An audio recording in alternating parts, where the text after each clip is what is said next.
అల్పాయుష్కులు, ఉగ్రరోగకరితులు, సంకలితులు, సోమరులు, అలసులు, మందబుద్ధులు, అల్పతరాయువులు. ఆయువు ఎంత చెప్పండి? ఇప్పుడు 30 ఏళ్ళకే అన్ని మునుపడుతున్నాయి.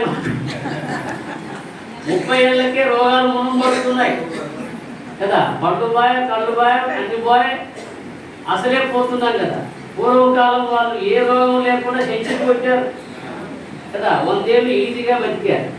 ఇప్పుడు అంత తొందరగా అయిపోతుంది. ఎందువల్ల? మనం తినే భోజనం మొత్తం రసాయనిక ఎరువులు కావాలని పండించుకొని తింటున్నాం. అప్పుడు సహజంగా పండినటువంటి పంటలు వాడు తిన్నారు కనుక వాళ్ళు అంత దీర్ఘాయు బతికారు. ఇప్పుడు మనం అల్పాయుష్కులం. ఈ అల్పకాలంలో కూడా మనం ప్రశాంతంగా ఉన్నామా? ఉగ్ర రోగ సంకలితులు. ఈ కలియుగ మానవులకు ఉగ్ర రోగాలు ఉన్నాయట. ఉగ్ర రోగాలంటే కొన్ని రోగాలు వస్తాయి పోతాయి, అట్లా సామాన్య రోగాలు వస్తాయి పోతాయి. కొన్ని దీర్ఘ రోగాలు ఉన్నాయే, ఇక నీకు నీ వారు లేరు, నాకు నా వారు లేరని ఇద్దరం కలిసే పోదామని ఉంటాయి. ఇద్దరం కలిసే పోదామని ఆ రోగాలు అట్లాగే ఉండిపోతాయి. ఉగ్ర రోగ సంకలితులు, మందభాగ్యులు. దౌర్భాగ్యులు చూడండి. సుకర్మలేయవి చేయజాలరి కలియుగ మానవులు. మహాత్ములు చూపిన మార్గంలో నడవలేరు ఈ కలియుగ మానవులు. కావున ఎయ్యది సర్వ సౌఖ్యమయ్యలవడు నేమిటన్ కొడము ఆత్మకు శాంతి మునీంద్ర చెప్పవేము.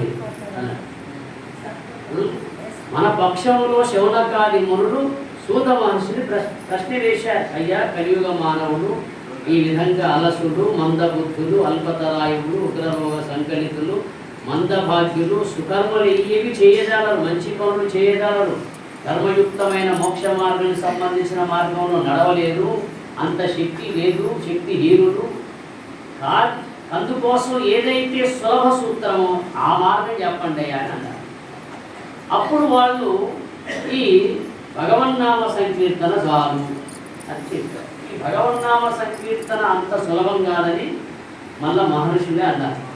ఎందుకంటే దశేంద్రియాలలో ఏ ఇంద్రియాన్ని జయించని వాడు, అంతరింద్రియాలలో దేన్ని జయించని వాడు, వాడికి రామ అంటే రామతత్వం, కృష్ణ అంటే కృష్ణతత్వం ఎలా కలుగుతుంది చెప్పండి?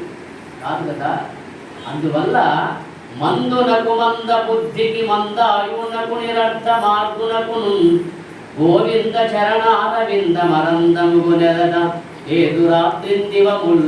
మందులకు మందబుద్ధులకు సోమరులకు అల్పాయుష్కులకైనటువంటి మూర్ఖులు ప్రయోజనం లేని అజ్ఞాన మార్గంలో ఉంటారు. అట్టి వారికి హరిచరణాల ధ్యాన మాధుర్యం చవి చూడటానికి రాత్రింబవళ్ళు అవకాశమే లేదు. జ్ఞాన మార్గంలో పోయే వాళ్ళ కాట ఈ రేయింబవళ్ళు వాళ్లకు